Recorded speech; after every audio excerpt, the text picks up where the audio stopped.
আগামীকালকে জায়ান, সমিত এবং হামজাও আমাদের ওখানে ২ তারিখের মধ্যে পৌঁছাবে। অফকোর্স বেশি ভালো হতো, কিন্তু তাদেরও তো আসলে সময় আর এর ব্যাপারটা আছে। তো নতুন কোচ, নতুন সে সব কিছু অ্যাডাপশনের ব্যাপারেও সে দেখছে। আ আমাদের মধ্যে যেটুকু সীমাবদ্ধতা আছে সেই সীমাবদ্ধতা নিয়েই তো আমাদের কাজ করতে হবে। সেই কাজ করেছি আমরা। ওরা আগামীকালকে জায়ান, সমিত এবং হামজাও আমাদের ওখানে ২ তারিখের মধ্যে পৌঁছাবে।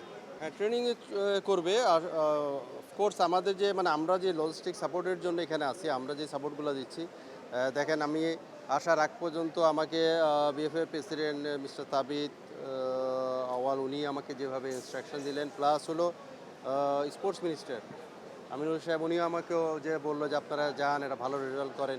এই যে একটা ইন্সপিরেশন, কোচের সাথে কথা বলা এগুলি করা, এগুলো আমি মনে করি যে এটা একটা আমরা বাড়তি পাওয়া আর কি।